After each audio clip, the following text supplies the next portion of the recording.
roda de conversa sobre o autismo tem como tema: autismo não se cura, se compreende.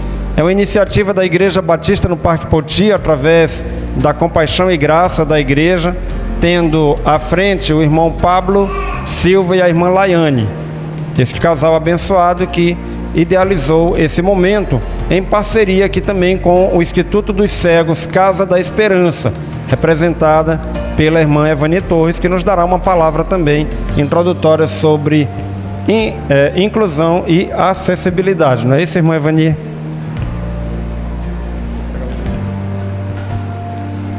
Olá, boa noite, graça e paz, meus irmãos. Quero dizer que eu estou muito feliz porque estamos vivendo esse momento ímpar aqui na nossa igreja. Que seja um momento de muitos que ainda viveremos relacionados a isso, né? A inclusão, que é algo que nós devemos levar para toda a vida, né? Onde quer que estejamos. Porque assim, a inclusão, ela deve estar presente em todos os lugares em que nós estivermos, porque nós somos a inclusão, não é isso? Quando se trata de acessibilidade, existem algumas modalidades de acessibilidade. Por exemplo, a que todos conhecem, né? A que todos conhecem, que eu acredito que é a acessibilidade arquitetônica. O que é a acessibilidade arquitetônica? É quando nós falamos assim, de repente eu pergunto assim, nessa igreja tem acessibilidade? Aí as pessoas vão pensar o quê? Que na rampa, se tem um piso tátil, se tem um banheiro adaptado. Isso é a acessibilidade arquitetônica, né? Quando se trata do físico, da parte física da coisa. E a acessibilidade comunicacional. O que é a acessibilidade comunicacional? Libras, legenda, audiodescrição. São várias assim modalidades de acessibilidade, mas a que eu quero focar aqui hoje é a acessibilidade atitudinal. Por quê? Porque ela engloba todas as acessibilidades. O que é a acessibilidade atitudinal? É quando o quê? Você ajuda uma pessoa a atravessar a rua, seja ela uma pessoa com deficiência, uma pessoa que está utilizando um carrinho de bebê, um cadeirante, uma pessoa da melhor idade, né? Que não se diz idosa, se diz a melhor idade. É quando o nosso pastor, quando está aí sendo exibido os slides, ele sai de onde quer que ele esteja e vai até onde nós estamos. Sejamos eu e o Alan, sejam a Jane e o Ivaldo, e faz a audiodescrição do que está sendo exibido nos slides. Não só o pastor, né? Eu vou citar alguns nomes aqui de alguns irmãos que fazem isso, né? Sempre. Como a irmã Eurizélia, quando nós chegamos, ela foi descrevendo, né, como é que estava o cenário aqui. O irmão PH também faz isso, nas fotos, quando alguém posta no grupo. A irmã Isadora também. E assim, e a acessibilidade atitudinal é isso. É quando você não coloca o seu carro, não estaciona o seu carro em um estacionamento que é para cadeirante. É quando você não põe seu carro ali numa rampa, que acontece muito aqui nos comércios aqui por perto, né? Quando o Alan vai comprar alguma coisa, geralmente ele sai bem mais que eu. E aí, no lugar que fica mais fácil, que é mais acessível,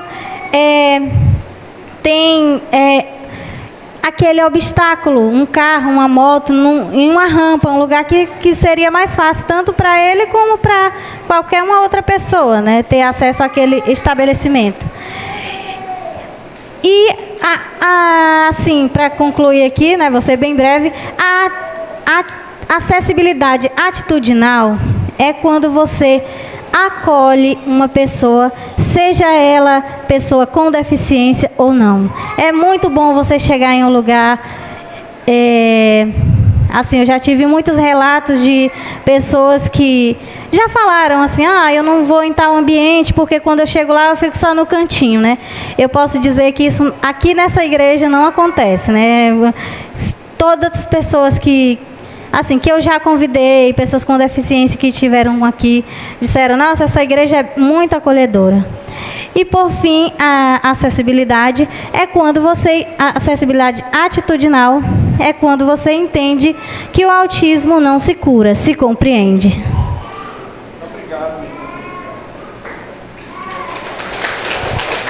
Nós agradecemos a irmã Evani Torres.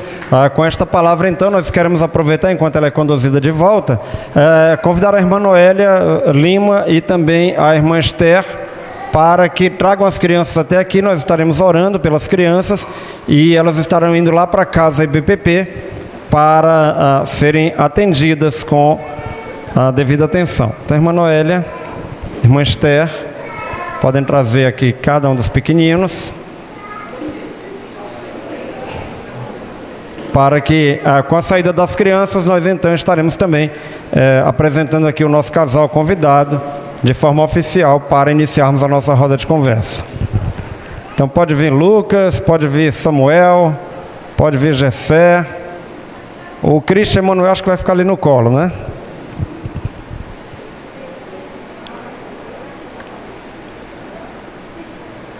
Pode vir, Samuel.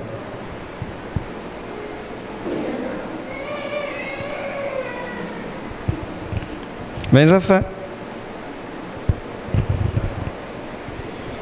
Aqui, Samuel. Pode ficar aqui. Isso. Então nós vamos orar. A irmã Esther fará uma oração consagrando aqui cada um dos pequeninos e também o seu trabalho da irmã Noélia. Amém. Senhor Deus e eterno Pai, primeiramente, Senhor, eu quero te agradecer por cada irmão que está aqui presente neste momento ímpar, que será para tratar sobre o autismo e sobre várias neurodivergências, meu Deus. Eu quero, meu Pai amado, te pedir que cada criança que se encontra aqui presente possa ser abençoada no momento de hoje à noite, assim como todos os irmãos que encontram-se aqui, meu Pai, que cada um possa compartilhar do que enfrenta, Senhor, com a questão da neurodivergência. Em nome de Jesus, amém. Obrigado, irmã Esther. Obrigado, irmã Noélia. A equipe de recepção vai auxiliá-los aí na condução dos pequeninos. E agora nós queremos então convidar a nossa mediadora, a psicóloga Alzanira Rios, que estará aqui conosco. Ela vai mediar essa conversa, já pode aqui tomar o seu assento.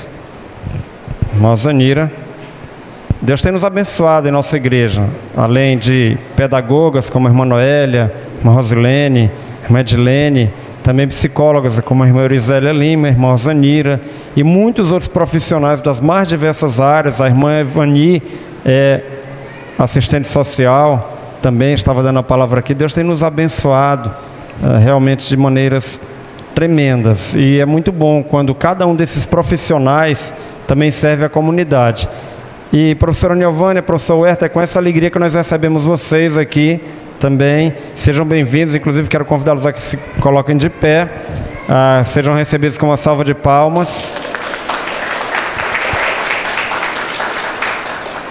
Tentarei fazer uma breve apresentação, né? 30 anos de apresentação vai demorar demais, então vou reduzir a 30 segundos. Professor Huerton Costa, ele é professor de geografia, ele é climatologista, mas acima de tudo ele é marido da Niovânia e pai de duas bênçãos muito especiais que eles vão ter a oportunidade de compartilhar aqui. É nosso amigo de longa data, ainda de adolescência. Às vezes eu brinco aqui, eu contei da outra vez, mas o pessoal não acredita. Nós, além de muito amigos, éramos de certa forma competidores na parte política estudantil. Eu competia contra ele em um momento, mas depois a gente unia forças e as coisas aconteciam. E desde cedo a gente aprendeu que somente unindo forças é que a gente consegue ir mais longe.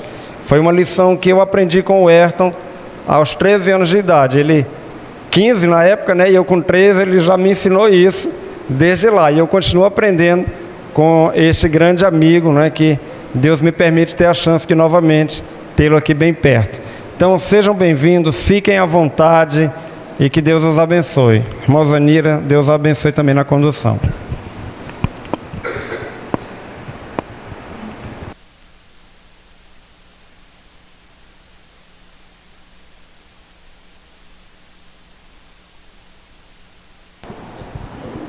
Boa noite, agora foi. Boa noite.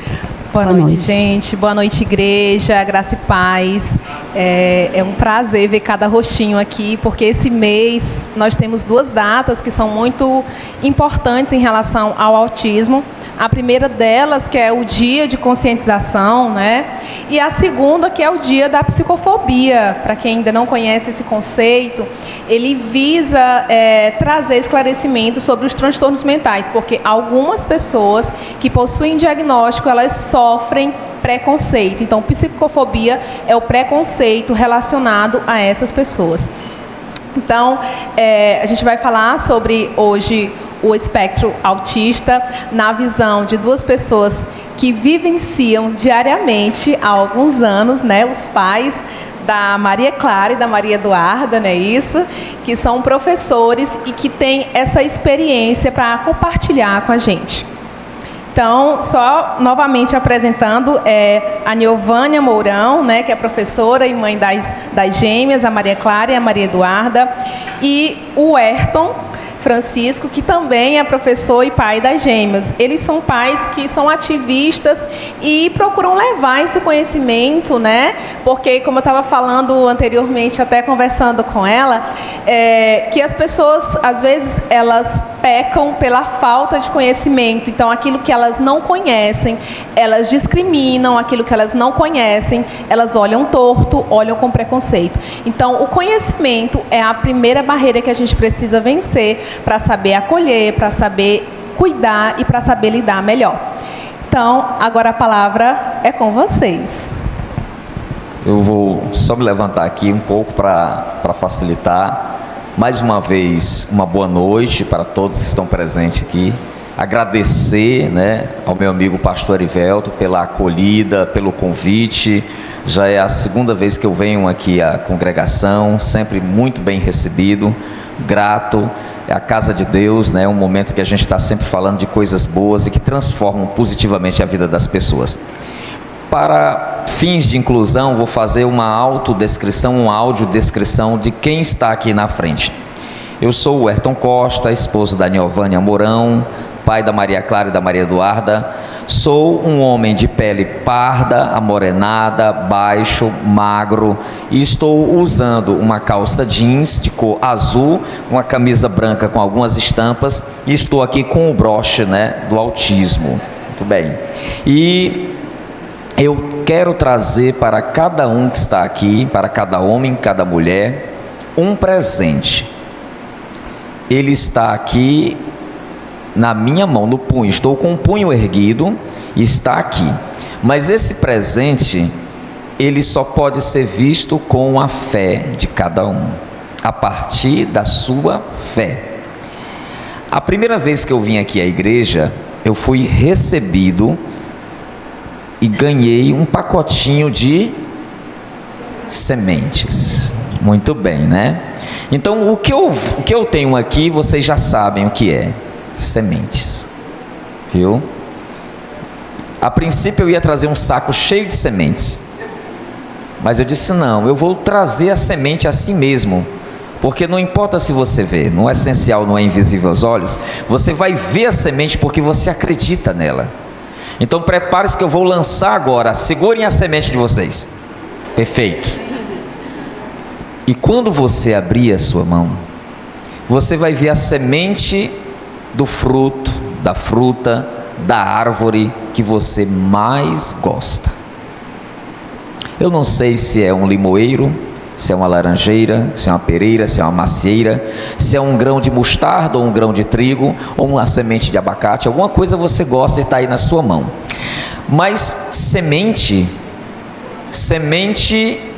é vida. Semente é um universo de possibilidades. Eu costumo dizer que eu tenho 2 livrinhos de cabeceira.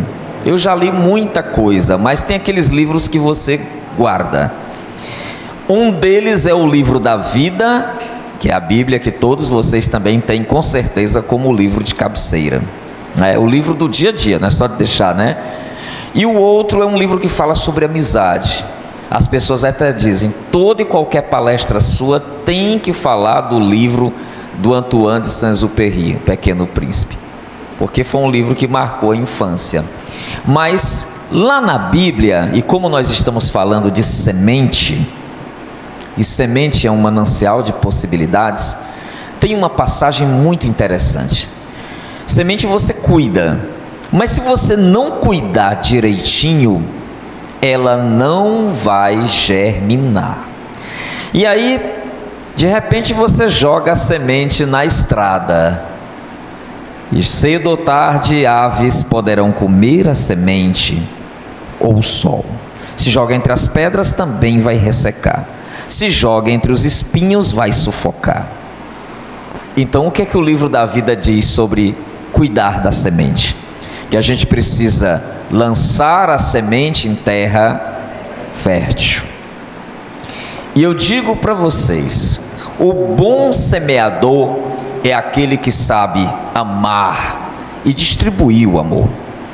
Nessa nossa fala aqui, a minha e da minha esposa, nós vamos falar de ciência, do conhecimento que nós obtivemos, da caminhada que nós trilhamos com muitas dificuldades, mas nós vamos falar sobretudo na redescoberta do que é amar. Amar na acepção agigantada do termo, porque é este amor, é essa fé que fez você ver a semente que alguns não viam, que faz as coisas mudarem a seu favor. Como dizia o Bernard Shaw, um sociólogo, ele diz: eu vejo coisas que existem e pergunto por quê. Eu vejo coisas que não existem e pergunto por que não. Então, nesse momento, nós vamos entrar neste universo do autismo a partir da experiência que nós tivemos.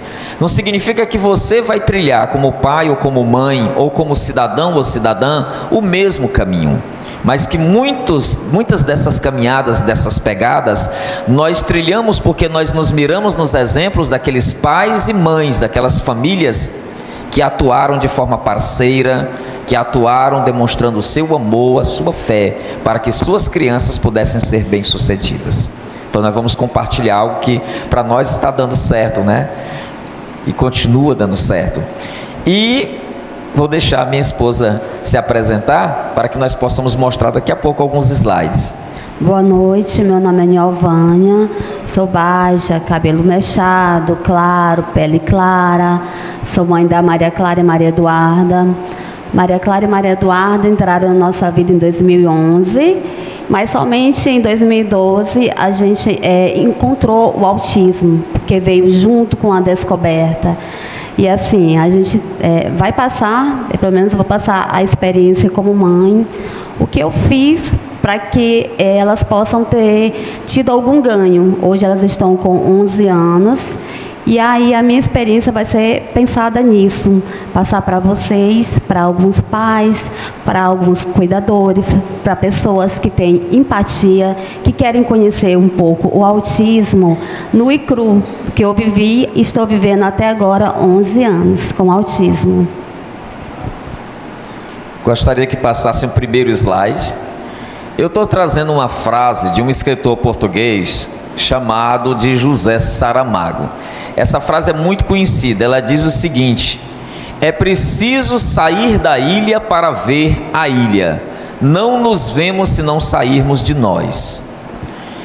Uma das questões mais impactantes do autismo é que nós temos que sair da ilha, sair dos nossos conceitos, dos nossos preconceitos, né? Sair da zona de conforto. Eu acho que o cristão é a pessoa que mais sai da sua zona de conforto, sabia? Porque ele é constantemente provado, ele é constantemente testado, ok?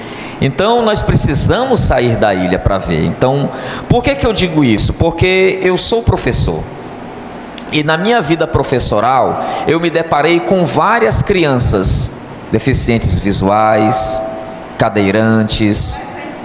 Também, né, minha linda? É verdade, minha irmãzinha. E foi uma bênção, olha aí. E me deparei também com crianças que eu não entendia o diagnóstico, porque eu era um ignorante no conhecimento sobre o autismo. O autismo está dentro das chamadas deficiências invisíveis, não visíveis. Tem até uma lei nova do cordão girassol que as pessoas com paralisia cerebral, as pessoas com autismo e com outras, com TDAH, podem usar esse cordão para identificar que elas têm uma determinada deficiência. Mas veja bem, eu não via os meus alunos especiais, né? Eu não conseguia ver, por exemplo, que aqueles alunos que a gente achava que eles eram muito elétricos, que eles não paravam na sala de aula, que eles não conseguiam ter uma atenção, que eles eram, por exemplo, autistas. Então era porque eu estava no meu mundo, no meu cantinho, né? Eu não conseguia entender o que era a ilha, eu não conseguia entender qual o meu papel como educador. Foi justamente com a vinda das meninas, com o nascimento delas e com o diagnóstico que eu comecei a perceber. E geralmente é assim, a gente percebe às vezes da forma mais impactante, né? Todos os momentos de grande transformação das nossas vidas vêm em saltos e em revelações impactantes, que fazem com que a gente mude completamente a direção que está sendo tomada. E aí vem o que está no próximo slide, que é uma coisa muito interessante sobre o que nós vamos falar, é que parece que nós estamos falando de um filme, parece que nós estamos falando de um romance, de uma novela, porque tem atores, tem cenários e tem trama o programa. Atores, pais, filhos, educadores, né, a tiazinha lá da escola, terapeutas, fonoaudiólogos, psicólogos, psiquiatras, psicopedagogos. E tem os espaços, os cenários, a escola, a clínica, a igreja, né, a casa, o lar familiar, e tem a trama, né, a vivência da realidade do autismo. E aí vem o próximo slide. Aí está minha família na atualidade. A Niovânia, que está aqui com a gente, a Maria Clara e a Maria Eduarda. São duas, como elas mesmo se definem, pré-adolescentes. Às vezes eu me pego chamando, olha, as minhas crianças, minhas bebês. Aí eles, papai, eu não sou mais bebê. Não, mas será sempre um bebê para mim, né? Nós somos pré. Aí eu sou pré o quê? Pré-adolescente. O próximo. Bem, e no princípio era o luto. Olha, a fase mais impactante da vida dos paizinhos e mãezinhas é quando recebe o diagnóstico, né? Para nós foi realmente surpreendente, porque quando a maternidade e a paternidade é um projeto de vida da família, ok? Então nós esperávamos muito por esse momento, e Deus nos abençoou com uma gravidez gemelar. Vieram logo duas. Então, olha que presente, né? Então, quantos planos, né? A gente vivia até uma disputa, né? Antes de fazer o primeiro ultrassom, ele disse assim, rapaz, se for menino, eu tenho um monte de brinquedo aqui, vai herdar os meus brinquedos aqui, né? Aí ela disse, não, de repente pode ser menino. E aí, nós falou, não, vai ser menino. Tô aqui em oração para ser menino. Mandou duas meninas, toma, Muerta, agora você vai gerenciar essas duas princesas. Muito bem, só que quando nós soubemos, a mulher sempre é mais observadora do que o homem nesse aspecto, né? A gente sempre olha as coisas por cima, a mulher que fica observando cada detalhe. E ela me falava, eu não, isso é normal. Eu era desse jeito quando era pequeno. Não se preocupe não. Não, tem alguma coisa errada. Homem é bicho teimoso. E aí, quando ela pegou um livrinho, colocou as características, apontou para mim, todas elas se encaixavam com as meninas, as estereotipias, as manias. Aí eu fiquei preocupado. Buscamos a terapia, e quando a terapeuta, a neuro, disse, a neuro só colocou o olho, a neuro nem colocou o olho, é autista. Aquilo foi impactante. Nós passamos semanas em lágrimas. Foi difícil, muito difícil. Por quê? Porque eu era um ignorante no assunto, né? E a falta de conhecimento de um fenômeno, de um fato, nos faz ser escravos do medo. Quando a gente não conhece, da angústia, né? Do futuro, medo do futuro. E aí a gente ficou paralisado durante um tempo. E essa fase ela é necessária, apesar de ser dolorosa, porque o luto está sempre vinculado a uma ideia de perda, de partida, morte. Mas na verdade aquele homem que morre, aquela mulher que morre, simbolicamente falando, ela está morrendo em relação à sua visão da ilha, em relação ao que eram antes, em relação ao fato da sua ignorância. E quando nós renascemos de uma forma transformada para essa nova realidade. E aí a gente começa a compreender que é uma missão. É uma missão. Então não se preocupem, essa fase todos nós passamos, mas nós saímos dela muito mais forte. É o grande teste para a fé e a determinação de cada um. O próximo. E aí estão minhas princesas, né? Ainda pequenas, antes do diagnóstico, né? No momento do diagnóstico, a gente nem sequer percebia, não há traço nenhum, mas os comportamentos iam revelando. Fuga do olhar, às vezes não ouviam, que a gente não atendia, gerar objetos, uso não funcional dos brinquedos, dentre muitas características. Próximo. E aí elas, já mais crescidinhas, né? Antes nem chamavam papai, eu ficava triste. Chamava mamãe, mas não chamava papai. Fugiam do meu olhar. Não suportavam a coisa mais maravilhosa, que é o abraço.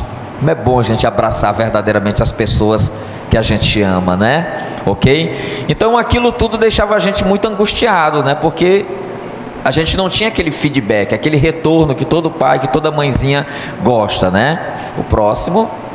E aí uma frase de uma pesquisadora chamada Temple Grandin, muito bacana. A Temple Grandin, para quem não conhece, é uma mulher, ainda está viva, a doutora Temple Grandin. Tem um filme que ela nasceu em uma época em que a pesquisa do autismo estava engatinhando, estava no início. E naquela época, as crianças diagnosticadas com o TEA eram consideradas portadoras de uma esquizofrenia infantil. Olha, gente, convenhamos, essas crianças, o destino delas eram os manicômios. Elas eram tidas como pessoas, né, que tinham graves distúrbios mentais. E a mãe de Temple Grandin se recusou a encaminhar a sua filha para um desses centros. Ela teve a fé, o amor e a determinação da mãe para dizer: eu acredito na minha filha, ela não vai para esse centro, ela vai. A gente não fala em cura na concepção clínica do termo, mas que as crianças podem se evoluir, avançar, com certeza. E aí ela dedicou todo o seu amor, toda a sua energia. Essa menina fez as terapias, ela fazia as terapias em casa, ela encontrou dificuldades na escola. Quantas escolas Temple Grandin não foi literalmente expulsa? Até que ela encontrou uma escola que a acolheu e um professor que a desafiou. O mundo é feito de desafios. E vai depender de qual é a resposta que nós vamos dar a esses desafios. E o professor não a tratou como uma incapaz. Ele a desafiou. Colocou um desafio para toda a turma. E Temple Grandin resolveu o enigma. E a partir dali ela deslanchou. Temple Grandin terminou o primário, secundário, ginasial, ensino equivalente ao ensino médio, chegou à universidade, fez a primeira pós-graduação do mestrado, fez o doutorado, fez o pós-doc. Ela é a maior autoridade nos Estados Unidos em manejo animal. Quase todos os currais nos Estados Unidos têm uma forma humanizada de lidar com o abate animal. Ok? E ela hoje é uma colaboradora no mundo inteiro para esse movimento de inclusão e de ver a criança autista como uma semente, um manancial de possibilidades. O próximo. E aí eu vou passar o bastão para minha esposa, que ela vai falar um pouco da experiência dela, e depois eu vou falar no finalzinho sobre a terapia parental. Professor, vou pedir só a sua permissão para a gente falar um pouquinho, né? Quem quiser fazer alguma pergunta sobre essa primeira parte da fala, algum questionamento para você, né, enquanto pai, ou até mesmo a mim. E eu já queria trazer um ponto em relação ao luto. O luto é uma área que eu trabalho também, gosto muito, né? E no momento do diagnóstico, eu sempre tenho esse cuidado, eu acho muito importante esse cuidado, não dizer assim, é autismo, né? Na hora que bater o olho, mas conversar e acolher esses pais que estão ali, por um lado, né, imersos no desconhecido, na dúvida, na angústia, e por outro, sem saber o que fazer. Então, o acolhimento, ele é muito importante. Eu falo isso para você, enquanto pessoa, mãe, irmão, amigo, também acolher esse pai que recebeu esse diagnóstico. Porque o luto de um diagnóstico é, de fato, considerado como luto, tá? E é um luto não reconhecido. O que é esse luto não reconhecido? A sociedade, ela não legitima. Então, às vezes fala o quê? Você está chorando por quê? Seu filho está bonzinho, tem perna e mão, né? Está caminhando. Então, as pessoas, às vezes, além de não acolher, elas têm essa fala que é terrível. Então, nós devemos ter esse cuidado de acolhimento, de olhar, compreender, buscar esclarecimento, para olhar com compaixão, tanto a criança quanto os pais. Tendo em vista também que o autismo, ele tem esse diagnóstico logo na infância, porque ele é um transtorno do neurodesenvolvimento. O que é um transtorno do neurodesenvolvimento? É um transtorno em que os primeiros sintomas, eles são manifestos logo na primeira infância. Não é como a depressão, por exemplo, que eu posso ter depressão com 80 anos de idade, sendo que eu nunca tive antes. Então, ele é manifesto logo na primeira infância. E aí, os pais que estão todo com aquele enxoval psicológico preparado, né? Vou brincar de boneca, vou abraçar demais, vou cheirar demais, vou fazer isso. E de repente recebe um diagnóstico onde ele não pode abraçar, onde a criança ela não pode mudar de rotina, que ela fica irritada. Então, é muito difícil logo nesse início. Outro ponto que eu queria, você foi falando, eu fui pontuando algumas coisas só para complementar, né? Outro ponto é em relação falei da psicoeducação, do transtorno do neurodesenvolvimento. Esse bebê que ele é tão esperado, muitas vezes pode acontecer também uma rejeição por parte dos pais. Então, assim, por isso que esse momento do diagnóstico, ele é tão importante, ele é tão crucial, ele é um marco ali na vida dessa família. Eu tenho uma pergunta. Eu me chamo Laiane, né? Eu tenho meu primeiro filho, ele tem 10 meses. E aí, vendo o professor falar, né, ele disse que a mãe, ela observa mais. Então, acho que é uma pergunta mais direcionada à professora Niovânia. Em que momento você percebeu, assim, opa, aqui tem alguma coisa de errado, aqui eu preciso levar em um profissional, e se tem alguma idade para fechar o diagnóstico de autismo? Tá certo. Então, as Marias, quando elas estavam por volta de 1 ano de idade, eu já aguardava elas chamarem mamãe, eu já aguardava o olhar delas, Clara, Duda, e elas não olhavam. Eu observava que quando elas estavam assistindo TV, elas ficavam desviando o olho. Ao amamentar, elas não olhavam para o meu rosto, elas ficavam escondendo o rostinho. Elas não gostavam do toque. Quando eu apertava elas, elas choravam. Meu Deus, o que aconteceu? Será que eu apertei muito forte? Durante a noite, de repente, um choro sem motivo nenhum. Durante o dia também, muito choro. Ao pegar em um brinquedo ou qualquer objeto, tudo era para rodar, entendeu? Então, essas características diferenciavam muito das outras crianças, que a partir de 1 ano já olham. Natália, Maria, ela já olha, já dá tchau, já interage, já ri para o outro.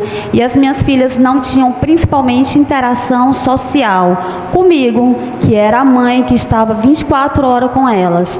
Então, essa falta de interação, fala atrasada, repetição das mãozinhas, entendeu? O choro excessivo, porque a audição é muito aguçada. Então, tudo isso me chamou a atenção. E com 1 ano eu fiquei observando. Com 1 ano e 6 meses, eu levei a neuropediatra, que conseguiu observar e foi muito assertiva. Ela disse, olha, elas são autistas, vamos continuar acompanhando na clínica e já vou te encaminhar para os terapeutas, né? Então, assim, as minhas meninas têm autismo que eu digo que é clássico, porque tem muita coisa que está ali, entendeu? Em jogo. Elas não conseguiram selecionar, elas têm algumas comorbidades sensoriais. Uma delas é TDAH associada, porque o autismo, além de ser um prejuízo, ele vem associado a outros prejuízos, né? Porque tem a falta de interação, a falta de comunicação, mas também existem outros prejuízos que qualquer outra pessoa pode ter: seletividade alimentar, sensorial muito aguçado, né? Atraso de fala que outra criança pode ter. Só que as minhas meninas tiveram o clássico, praticamente tudo, né? E aí ficou fácil de ser apontado como autismo. Já outras crianças requer mais atenção, requer mais observação, porque existem menos comorbidades associadas. Então, como as minhas, elas tinham muitas comorbidades associadas, ligadas ao autismo, ficou fácil.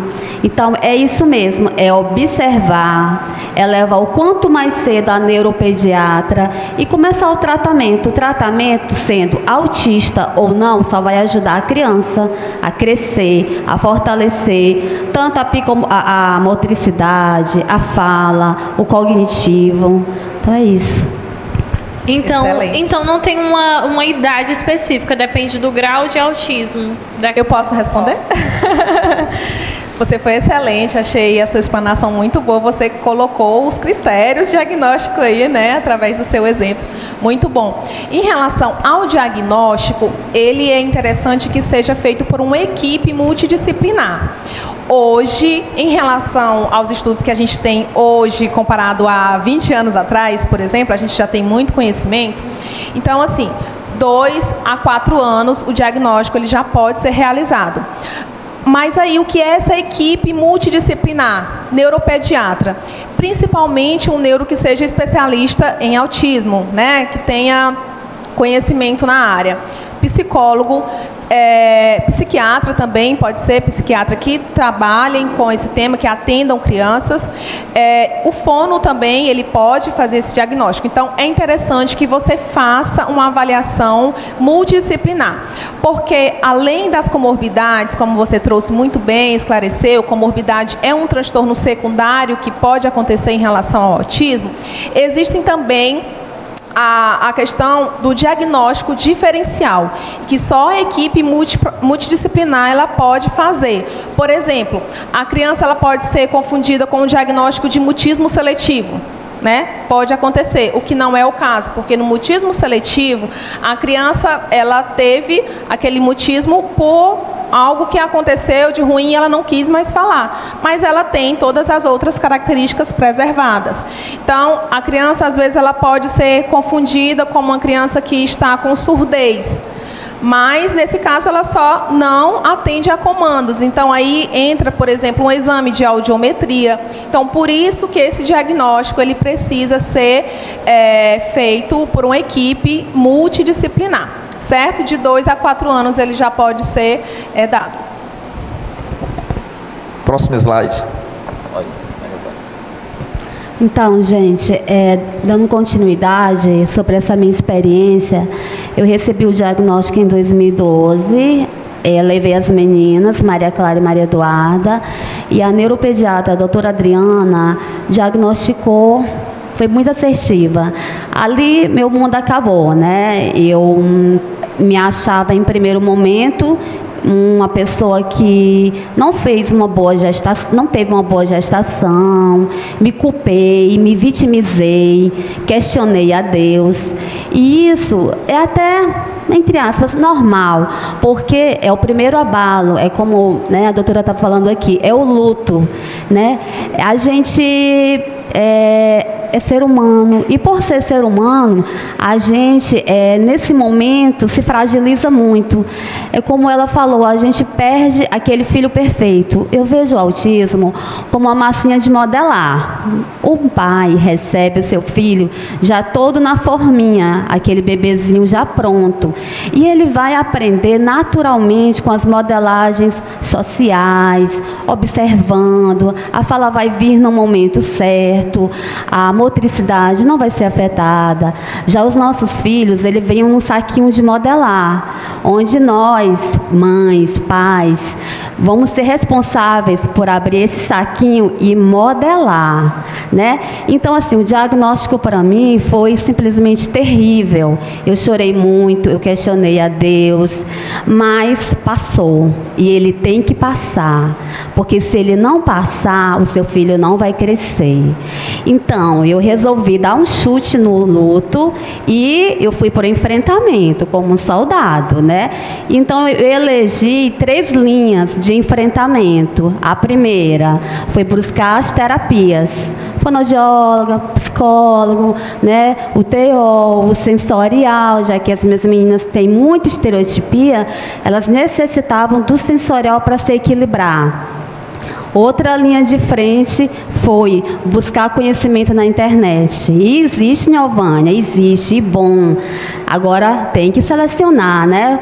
A gente é maduro, então a gente sabe aqueles canais que são responsáveis, que tem psicólogas, que tem pais experientes, neuropediatras, psiquiatras, que conseguem passar um conhecimento. E a partir desse conhecimento a gente vai se autoajudando. Outra linha de enfrentamento é grupos de WhatsApp. Eles são muito bons. Muitas mães se unem, elas dão uma informação de um médico, um palestrante, uma medicação que está dando certo para o meu filho, de repente pode dar para o seu, de repente não. Uma brincadeira, né? Então, algo que ela conseguiu fazer em casa, uma estratégia que deu certo, de repente dá para o meu filho, um desfraude, o primeiro ABC, né? Como trazer o meu filho para uma alimentação que ele não conseguia. Então, essas linhas de enfrentamento, elas são muito importantes. Terapia, internet de qualidade, né? Conhecimento de qualidade e autoajuda. Nós precisamos ajudar uma a outra. Por quê? Porque o autismo ele é muito plural. Então, o meu filho é de uma forma, o da outra é de outra. Mas, às vezes, o que deu certo para mim dá para ela. O que não dá para mim também não dá para ela. E a gente vai trocando experiência. Então, essa linha de enfrentamento, ela é necessária. O luto deve ser esquecido e a gente tem que reagir. Quando a gente reage, a gente aceita. Quando a gente aceita, a gente diz, venha, que agora entendeu? Eu vou te levar. Então, essa reação ela foi muito importante. Próximo. Outra coisa muito importante é quando a gente tem uma boa relação com o terapeuta.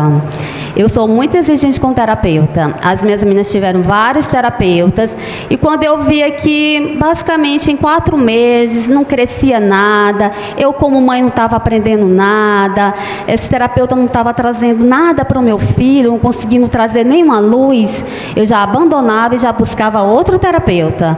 E até eu conseguir, eu aperto o terapeuta, né? Ele entra com minha filha e aí em algum momento eu falo assim, eu posso entrar também? Porque eu quero ver como você faz, porque eu quero continuar isso em casa. Porque, vejamos, a terapia, pelo plano de saúde, ela é mais ou menos 30 minutos. Na rede particular, 1 hora. Pelo SUS também é mais ou menos 30 minutos. Você acha mesmo que o terapeuta ele vai fazer um milagre com seu filho em 30 minutos? Ele não vai. Ele vai dar um norte, ele vai dar uma circunstância ali, vai falar alguma coisa. Mas quem faz é você, é em casa.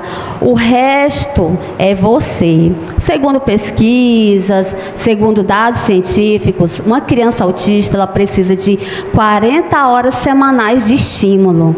Esses estímulos eles são variados, né? Na escola, ele é complementado com a terapeuta, nos seus dias com o terapeuta da criança, nos seus dias de terapia, e os demais que sobra é em casa. E eu vejo que a mãe, o cuidador, ela tem 90% de proeza na vida de uma criança autista. Eu lhe falo isso porque eu fui essencial na fala das minhas filhas. Eu fui essencial para trazer o olhar das minhas filhas. Eu fui essencial para que elas pudessem ser alfabetizadas. Aos 4 anos, todas as duas já estavam lendo. Aos 4 anos, todas as duas já estavam reconhecendo cores, já estavam reconhecendo o alfabeto, as vogais, mas é porque lá atrás eu tomei uma decisão, né? A minha decisão foi abandonar o luto e me dedicar totalmente a elas. Eu era professora e quando eu recebi o diagnóstico, eu abandonei a carreira de professora e resolvi me dedicar somente a elas, né? E aí eu ia dormir 2 horas da manhã, pensando o que eu poderia fazer para ajudar essas crianças, né? Então, eu vejo que a casa, ela é um laboratório. Você está aqui, eu não tenho recurso, eu não tenho dinheiro, como é que eu posso ajudar meu filho? Você pode. Na cozinha, você tem um laboratório sensorial, onde você pode trabalhar com massa, com líquidos, você pode estar apresentando temperaturas para o seu filho, você pode estar trazendo seu filho para fazer experiências na cozinha, pegando. O autista, ele tem muita dificuldade em pegar, em coisas que alguns, né? Outros não, vai depender. Mas a maioria que eu conheço por experiência, tem muita dificuldade em pegar em verdura, pegar em carne, né? Ter a sensação do gelado, do quente. Então tudo isso a mãe pode fazer brincando, se melando com o filho, trazendo uma história dentro daquela cozinha. E isso eu fui fazendo. Eu fui mostrando para as meninas, botando águazinha morna. Bora botar o pezinho aqui, olha como tá morna. E aí elas comeram, foram botando o dedinho. Aqui tá gelado, frio, gelado, frio, gelado. E fui brincando, e nisso, cantando, nomeando, até os objetos. Então, a cozinha é um laboratório essencial e sensorial, onde a criança pode aprender e muito. Lá ela aprende regras, condutas, aprende a se organizar, a se virar, a ter autonomia. E isso é de um dia para o outro? Não. É devagarzinho, é todo dia um pouquinho, é na conquista, é dando independência, autonomia. Da mesma forma é no banho. No banho eu vou apresentando o corpinho da minha filha, eu vou cantando, trazendo as músicas da Xuxa, cabeça, ombro, joelho e pé, onde eu posso tocar, onde eu não posso deixar o outro tocar, né? Pega o shampoo, bota na mão, você mesmo bota na sua cabeça, vai passando. E ali é muito envolvimento de amor. Você vai conquistando a criança com amor, com paciência e ensinando. E onde é que fica as 40 horas semanais? Fica aí, é você, entendeu? É você inserindo com amor, com paciência, com dedicação. À noite, o que a gente vai fazer à noite? À noite a gente vai pro terraço, rolar no chão, pegar cobertor, brincar de esconde-esconde, uma brincadeira maravilhosa, lúdica, serrador, trenzinho. Vamos contar, vamos ver as cores, enfim, a casa ela é um laboratório onde você é o grande cientista. Você pode pegar seu filho ali, explorar o seu filho ao máximo, da melhor forma possível, ensiná-lo, e quando você sair por aquela porta ali da sua casa, você não vai ter aquela criança que você recebeu no saquinho, você já tem aquela criança já tendo as forminhas, modelando ela, você vai modelando ela, né? Mas nisso também você vai perguntando para terapeuta, para fono, olha, eu estou com dificuldade, que meu filho peça água, como eu faço? Então você vai exigindo, exija da terapeuta. Se o terapeuta não está dando feedback, mude, porque para autismo, tempo é ouro, não pode perder tempo. Hoje minhas meninas estão com 11 anos, e se eu não tivesse feito isso? Elas reconhecem dinheiro, elas já fazem compras, elas já cumprimentam as pessoas, elas já têm alguma noção do que é certo e do que é errado. Por exemplo, uma das minhas meninas ganhou o celular. E aí o que acontece? Quando ela sai fora de casa, ela bota o celular escondido. Eu, para que isso, Maria Clara? Não, para o ladrão não ver, mas para o ladrão não levar, entendeu? Então assim, já começa aquela esperteza do mundo, né? Aquela esperteza do mundo. Outra coisa muito importante para o autista que eu fiz, continuo fazendo com as minhas meninas, está no próximo slide, Wellington. São as previsibilidades. O que é isso? Amanhã a gente vai para o parque. Elas já sabem tudo que tem no parque, porque elas já têm 11 anos. Nós temos toda uma trajetória, porque se eu for contar aqui, né, não vai dar. Mas, por exemplo, a minha menina tem 2 aninhos, a Mariana, e eu vou para o parque amanhã com ela. Simplesmente eu arrumo ela e levo para o parque? Não. Um dia anterior, né, ou de manhãzinha, eu mostro no YouTube como é o parque, mostro a zoada, o som do parque, desenho. Olha, vai ter isso, vai ter balão, vai ter muito colorido, pode ter gente gritando, correndo, muita luz. Isso se chama previsibilidade. E eu faço ainda muito com as meninas, né? Eu costumo desenhar muito para elas. A gente vai para a fazenda. O que que vai ter nessa fazenda? Nessa fazenda vai ter isso, vai ter aquilo. Então, o autista, ele necessita dessa previsibilidade, que você possa antecipar para ele os fatos.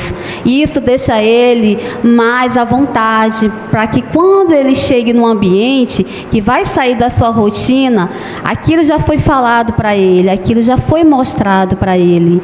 Então a previsibilidade é muito importante. Outra coisa importante que no momento é o meu foco, porque assim, eu vi uma certa vez um terapeuta falando no YouTube que existe 2 tipos de estímulo, o focal e o global. O focal é quando eu olho para o meu filho e digo assim, eu quero que ele vença esse obstáculo. As minhas filhas não olhavam para mim. O que eu fiz? Coloquei nariz de palhaço, pintava meu rosto, botava peruca, fazia Maria Chiquinha com várias tranças. E eu dizia, Clara, um chocalhozinho na mão, aí ela não olhava. Aí eu me abaixava na altura dela e ela já se espantava e não parava mais de olhar para mim. Clara, eu já fugia dela e ela me buscando meu olhar. Então o que eu estava fazendo? Treino de olhar, para que ela olhasse para o meu rosto. E todo dia eu tinha que mudar esse meu rosto. E elas foram o quê? Se acostumando. A toda vez que eu olhava, existia um rosto para olhar. E aí eu fui tirando as maquiagens e entrou a normalidade. O que eu estou fazendo? Moldando minha filha. Minha filha veio uma massinha inteira e eu fui moldando ela. Outra coisa que eu fiz muito foi quando eu fui ensinar as letrinhas. Eu espalhava o alfabeto e vamos pular em cima do A. Aí pulava A de abelha, B disso. Ou seja, o autista, pelo menos as minhas filhas, aprenderam rapidinho a alfabetização, não somente no blá blá blá, beabá, bebê, foi com o movimento do corpo, foi pulando nos círculos, pulando nos quadrados, né? Foi pegando nas letras, pegando nas formas. O autista, o que eu percebi pela experiência das minhas filhas, necessita pegar, ele necessita ver, ele é um São Tomé, ele só vê se crê, né? Só querer se ver.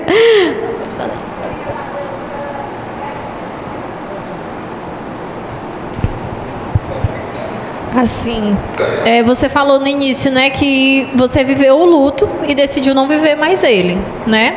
vou fazer alguma coisa para essas meninas desenvolverem. E claro que como eu mãe de um bebezinho, tem dias que eu tô tipo super estressada e não quero fazer nenhuma atividade com ele, não quero fazer nada pela sobrecarga, pelo cansaço. E aí eu queria que você falasse de você nesses dias que você está se sentindo, não só os dois, né, o casal. Se vocês têm um momento de vocês, agora é o nosso momento de casal, a gente está se sentindo sobrecarregado, se é preciso também um acompanhamento com profissionais para ajudar a lidar com a situação. Excelente pergunta. Eu ia até fazer, mas você pode falar, depois eu queria só pontuar algumas coisas sobre a sua fala, que eu estou achando maravilhosa. Pode. Sim, eu não vou negar para você, eu não vou ser demagoga. No começo, eu fiquei assim mesmo, louca. Então, eu dei tudo de mim. Eu ia dormir 2 horas da manhã, eu fazia o quadro de rotina. Amanhã, o que eu vou fazer com essas meninas? Amanhã, de manhã, escola. Quando chegar da escola, já vou estimular na alimentação. Depois da alimentação, eu vou estimular o AEIOU.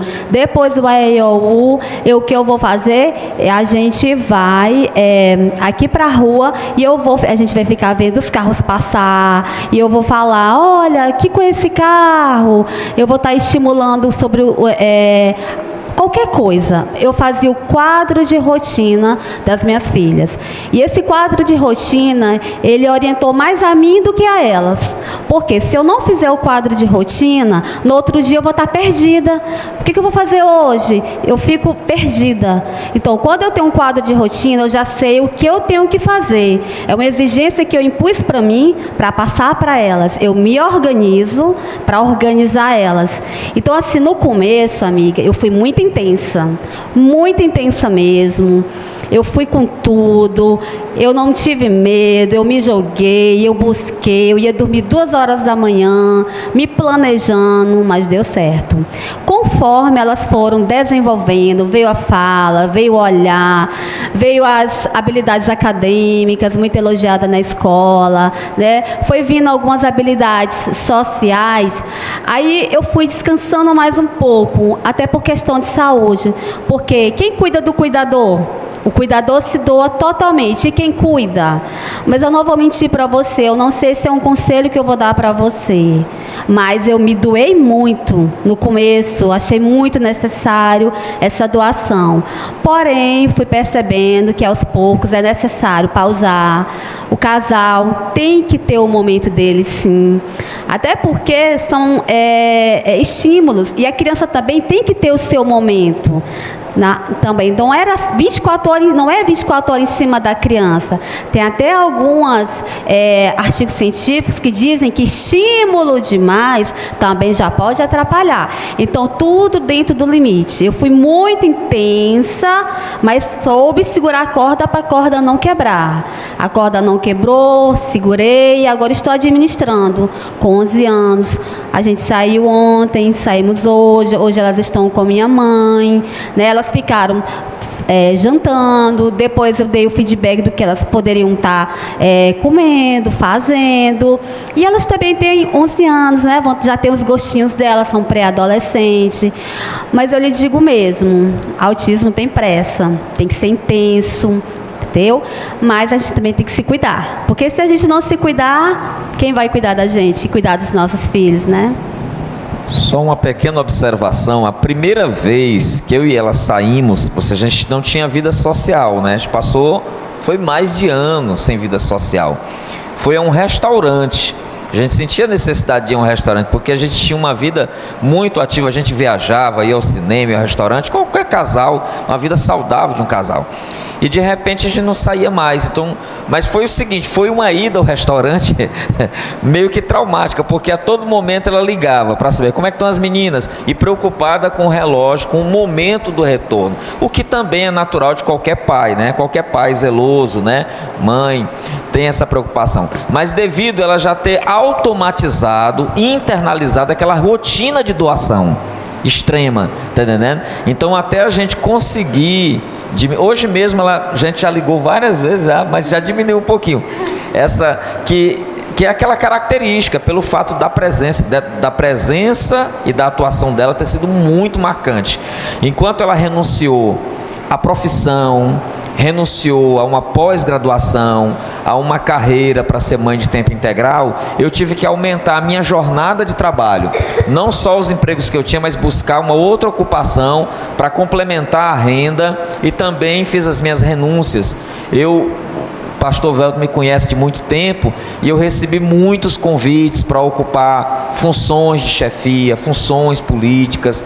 Todas elas eu renunciei, porque todas elas implicavam que eu iria viajar, que eu iria a Brasília, que eu iria a São Paulo, que eu ia ficar trancado muito tempo no gabinete, que ia me distanciar de casa, e eu sempre ficava preocupado, e se acontecer alguma coisa, a gente tem sempre aquela mente, né?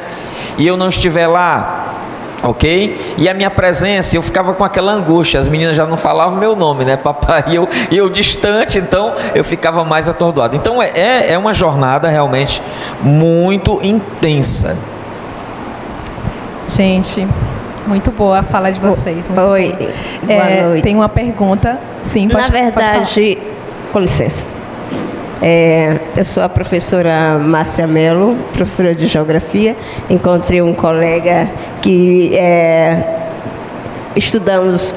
pagamos algumas disciplinas de Geografia. Eu sou nutricionista também, atuo na área de saúde, mas o que na verdade, é uma pergunta, mas antes um elogio ao casal. A senhora teve o seu momento de luto e é necessário, de choro, mas a senhora não ficou sentada e chorando. A senhora resolveu levantar e enfrentar. E isso, as palavras são tantas, eu sou tão pequena, mas eu gostaria muito mas é quase impossível. Eu digo quase, mas não é impossível, porque eu me deparo, como professora, com vários tipos de autismo, de vários graus de autismo. E no instante, eles estão de um jeito, há 3 minutos eles estão completamente diferentes. E eu, praticamente leiga, com vários graus de autismo, e eu me pergunto, como educadora, o que você pode fazer? Lembrando que em uma sala, e o professor Ivelto sabe, em uma sala de aula nós não temos só autistas, nós temos vários laudados. Então é muito complicado para a gente. Os pais não são iguais a vocês, que têm um conhecimento, que não buscam de um conhecimento. Então a gente se depara com: e agora, educadora, quem é você e o que você pode fazer pelo próximo? É muito angustiante, é muito angustiante. Eu já me perguntei: Márcia, você é uma educadora, como você pode abraçar essa criança? E eu já entrei em desespero, mas eu tive que me recompor e pedir: Senhor, ajude-me. E eu fui em busca de várias soluções. E assim, claro que eu não sou gigante o suficiente para abraçar todos, para lidar, para saber de todos os conhecimentos de todos os meus alunos autistas, e não. Porque também tem alunos que não sabem ler e nem escrever e precisam da minha atenção. Muitos pais acompanham, mas muitos pais são alheios. São alheios não porque querem ser alheios, são alheios porque não têm a informação necessária e não sabem buscar ajuda. Então, assim, é como se nós tivéssemos, aí o professor Isvelto, ele pode também falar um pouco do nosso desespero como educadores, em ter 39 alunos, sendo 6 especiais e muitos analfabetos ou semi-analfabetos. É desesperador. Mas assim, como educadora, eu estou na luta, eu tenho várias funções, mas meu prazer é em sala de aula. E enquanto eu estiver sentindo esse prazer, eu vou dar o meu melhor. Aí eu cito uma frase de Cortella, que ele diz: faça o seu melhor na condição que você tem, enquanto você não tem condições melhores para fazer melhor ainda. Então, na condição que eu me encontro, eu me dou, ou pelo menos eu faço valer a minha função de educadora. não é um clichê, mas é isso que eu me vejo como educadora. É uma missão. Porque eu tenho outras profissões que me valem muito mais do dinheiro. Mas eu estou em sala de aula, porque em sala de aula é que me desconecta do mundo e me conecta naquilo que eu gosto. E eu quero parabenizar a vocês, porque o Criador do Universo só dá filhos especiais para pais especiais.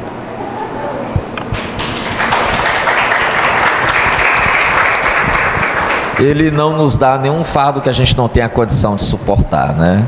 Como diz, né? Não escolhe os capacitados, mas capacita, né? Os escolhidos.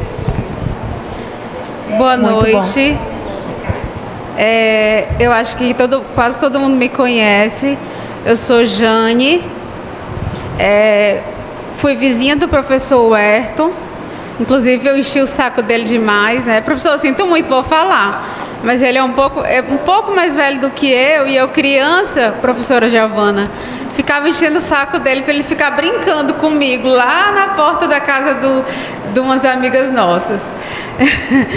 E aí depois eu fui aluna dele durante 4 anos. O primeiro e segundo ano eu fiz em uma escola. E aí eu fui aluna dele.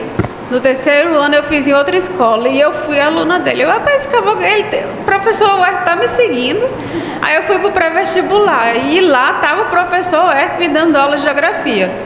Graças a Deus eu fechei a prova de geografia e passei no vestibular.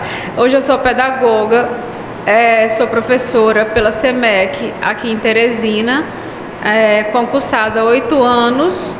Né, mas tenho 17 anos de magistério já, e também sou concursada pela CEMED em Timon. Por que eu estou falando isso? Não é para me gabar, não. É porque eu trabalhei 4 anos com crianças autistas, né? E algumas mães, elas não confiavam em mim, porque para quem não sabe, eu não sou pessoa com deficiência visual, eu sou cega total. Hoje mesmo meu pai chegou, porque eu tenho um problema na córnea, mas não chega, o problema na córnea não é a causa da minha cegueira. Uma amiga minha disse que olho de cego só serve para 2 coisas, para doer e para não enxergar.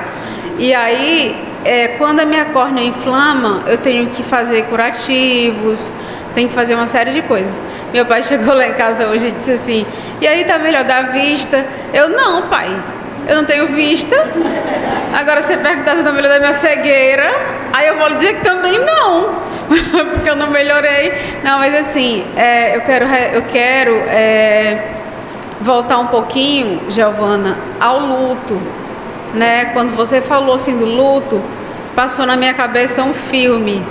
Por quê? Porque meus pais, isso na década de 80, quem desconfiou também da minha cegueira foi a minha mãe. Por quê? Porque ela colocava aqueles coisinhas coloridinhos para eu, né? Quando você coloca, o bebê imediatamente ele vai querer pegar, né? E ela colocava aqueles brinquedinhos coloridinhos e eu tava nem aí pra ela. E ela disse: essa menina não enxerga. E aí, como eu já tinha 3 tios, eles já faleceram, que não enxergavam, aí meu pai disse: não, essa menina não enxerga. Então assim, o diagnóstico, para resumir, o diagnóstico veio com 2 anos, né? Mas aqui, o meu tio, ele foi um dos fundadores da Associação dos Cegos do Piauí, que foi fundada em 1967. Eu nasci em 83. Então, eu tive todo um aparato, assim, de ir para a escola no tempo certo. Porque naquela época a gente não ia para a escola com 1 ano de idade, 6 meses, não. Naquela época a gente ia para a escola com 5 anos. E aí eu fui lá para a escola, para a Associação dos Cegos. Lá tem uma pré-escola, só que lá onde eu morava, e o professor Ayrton me disse que ainda mora lá, tem uma escola filantrópica, muito famosa até. E tem uma escola também que fica na rua da casa da minha mãe, que o professor Ayrton também sabe qual é, que é bem antiga, mas já mudou de administração. E aí, meu irmão estudava nessa escola filantrópica e abriram vagas para crianças que fossem irmãos, né? Meu irmão mais velho do que eu, 9 anos, abriram vagas para a pré-escola, né? Porque era chamada pré-escola, né? Para a pré-escola e a prioridade era para os irmãos dos alunos. Minha mãe me levou. E a diretora, que até hoje é diretora de lá, disse para minha mãe: eu não sei trabalhar com a sua filha. Foi a primeira vez que eu vi meu pai chorar. E depois, minha mãe fui estudar em uma outra escola, fui bem tratada. Aí depois, aos 8 anos de idade, a escola que fica na rua da minha mãe, que o Ayrton sabe qual é uma escola pequena que vive correndo atrás de aluno.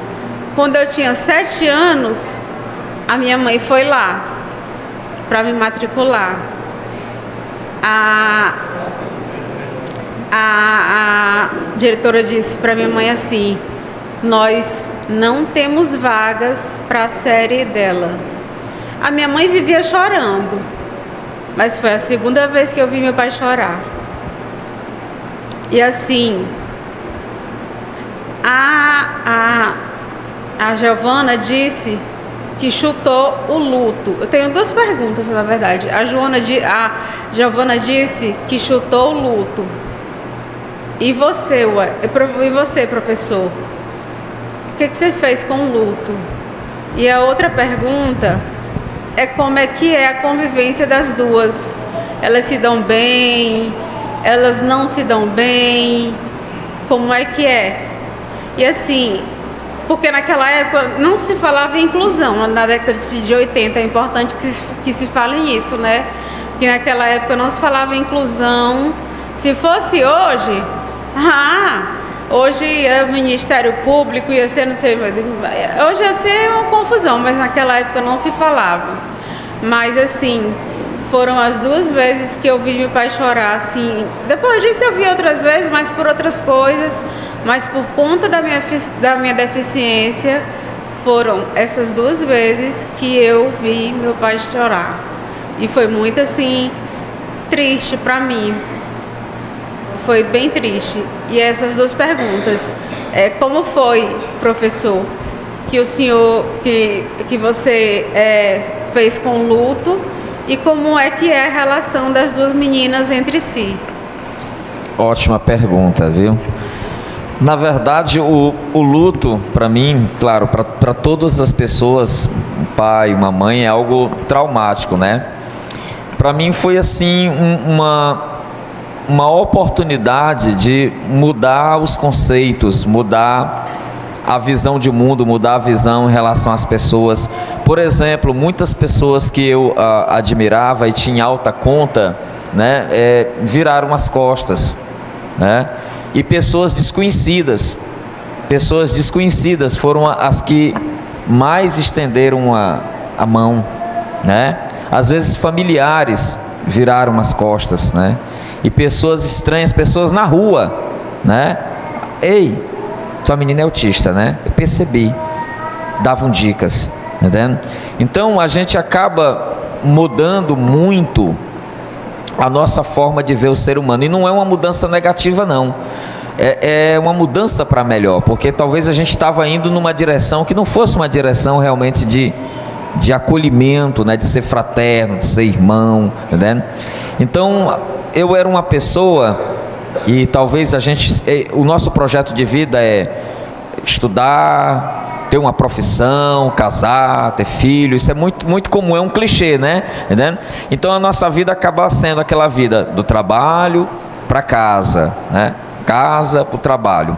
E a grande mudança que aconteceu na minha vida é que eu me senti responsável não só por minhas filhas, né, e por minha esposa, por minha família, mas eu senti a grande responsabilidade de retribuir cada benefício que pessoas estranhas concederam a mim. Então daí tirar um pouquinho do meu tempo para doar, para falar do autismo, para estar ajudando outras pessoas, até porque o luto aprimora a consciência. Eu falei de ilha aqui, né? Temos que sair da ilha, que nós não somos uma ilha, né? Que nós precisamos do nosso semelhante, que nós podemos ser útil, e o principal, que nós não viemos para ser servidos, né? Que nós estamos aqui por algum propósito, e um deles é, sem dúvida nenhuma, servir a um bem comum. Ah, elas brigam, viu? Como todo e qualquer irmão, viu? Tem confusão, disputa, o carinho, o abraço, né? Mas são muito unidas, apesar das pequenas rivalidades. Coisa Gente, de irmão muito mesmo. bom.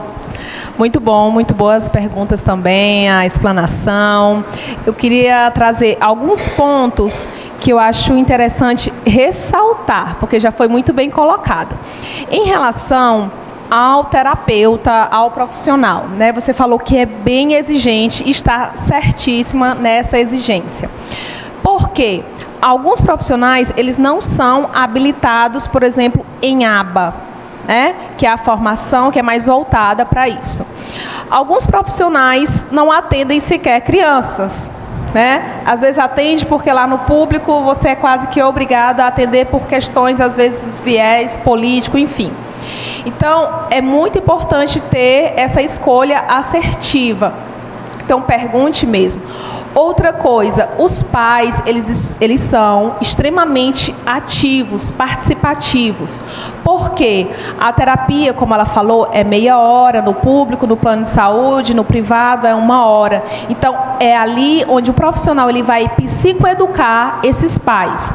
E eu vou além, às vezes não é só os pais, às vezes a avó convive, ela também precisa ser educada, às vezes a babá convive, ela também precisa ser educada. Então, essas pessoas, elas precisam ser, que a gente chama na psicologia de psicoeducadas, que é ensinadas sobre o transtorno, sobre como funciona. Então, sejam bastante criteriosos.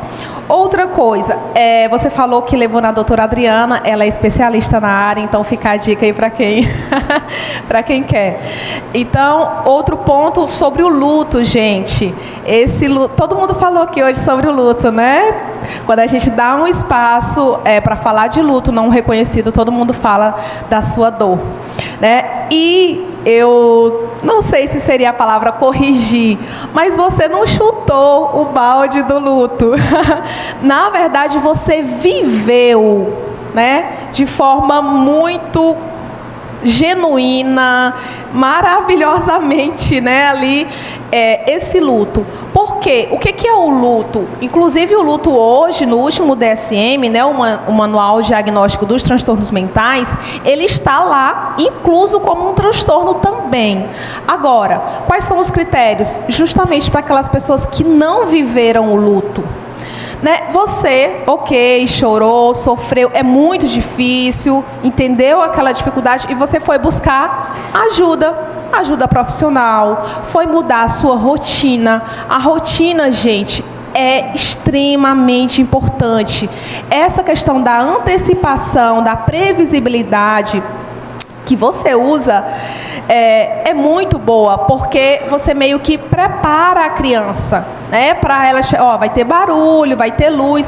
Então a rotina ela é muito importante em casa, a rotina da escola, a rotina de tomar banho, escovar os dentes, fazer as tarefinhas. Então isso é muito importante, porque qualquer fuga, qualquer quebra ou saída da rotina, a criança fica irritadiça, não quer, recusa fazer as atividades.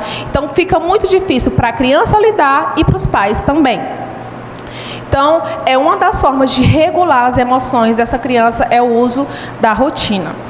Então, parabéns, gente, pela explanação, pela partilha. É muito difícil a gente falar das nossas dores, mesmo que essa ferida ela já esteja cicatrizada, mas é muito difícil, às vezes, até lembrar desse momento. Então, parabéns. Vocês têm mais algo para concluir ainda? Concluiu? Depende do nosso tempo, como é que está o nosso tempo. Agora aí vai depender da autorização aqui.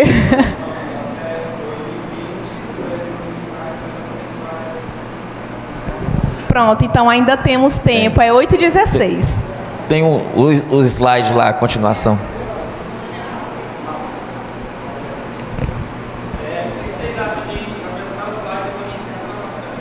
Sim. Passar o restante dos slides dela aí. Aquele ali. Deixa eu ver aqui. Ah, sim, isso aqui são alguns erros corriqueiros, né? Que a gente comete, pequenos erros de percurso. Ok? Eu vou me aproximar um pouco, além da minha visão, meu óculos não está muito bom. Eu tenho um problema de memória, às vezes é para organizar o pensamento. Olha, qual é um erro muito comum? É a não intervenção precoce, né? Por exemplo, dentro da relação, eu fui aquele que mais resistiu em aceitar aquilo que era óbvio, porque eu não saí da ilha, né? Eu estava ali naquela minha posição, né, de acreditar que não, as minhas filhas são feitas, tudo lindas e maravilhosas, né? Que eu não estava visualizando aquele conjunto de comportamentos, né? Aquelas estereotipias, aquelas manias. Eu não conseguia visualizar, era incrível isso. Na medida que ela apontou a literatura, eu lembro como se fosse hoje, foi uma coisa absurda. É incrível como a gente não vê as coisas. Que ela mostrou para mim aqui, olha, aqui estão as características do autismo, porque a minha ignorância era muito grande. Quando eu comecei, cada característica eu associar aos comportamentos, aí, meu filho, olha, a lágrima desceu. Aí parece que tudo que eu não via antes começou a se tornar visível. Então, essa intervenção precoce diz, quanto mais cedo agir, maior a plasticidade cerebral, ou seja, a capacidade da criança de aprender. Ansiedade paterna. A gente é muito ansioso, a gente fica mais ansioso ainda, né? Pai geralmente é. Por quê? Porque a gente tem sempre querendo testar. Ou seja, qual era a minha obsessão? Ouvi as meninas chamarem de pai e olharem para mim. Elas não olhavam para mim nem chamavam pai. Então eu ficava o tempo todo, ei. Também como ela, comprei um monte de máscara, aquelas máscaras de bichinho, né, que a gente se vestia. Andava comprando nessas lojas de fantasia, saía fantasiado de urso, de cachorro, fazendo barulho para ver se elas olhavam. Aquela ansiedade de testar e comprar brinquedinho, principalmente aqueles brinquedos, né, cheios de cores, de luzes, de barulho, para ver se elas, né? Então, excesso de brinquedos, e isso não ajuda, né? Tem que ser algo mais funcional. O próximo. E aí a gente compreende que tudo que a gente quer é chegar no coração do autismo, ou seja, a gente quer buscar maior interação, maior engajamento, essa busca do olhar, essa busca da resposta, desse feedback das nossas crianças. Tudo que a gente buscava era esse envolvimento delas no que nos torna mesmo seres sociais.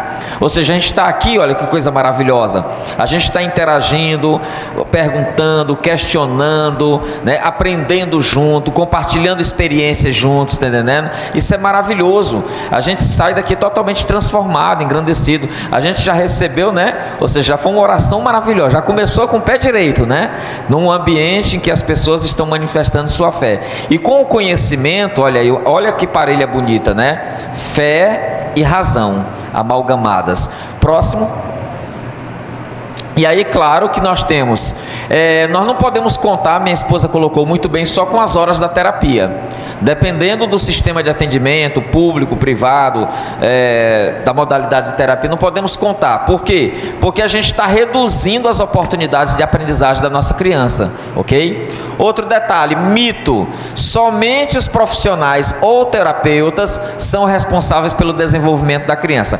Gente, essa é uma obrigação que nós não podemos terceirizar, em hipótese alguma. É muito importante o terapeuta. Olha, um bom terapeuta faz a diferença.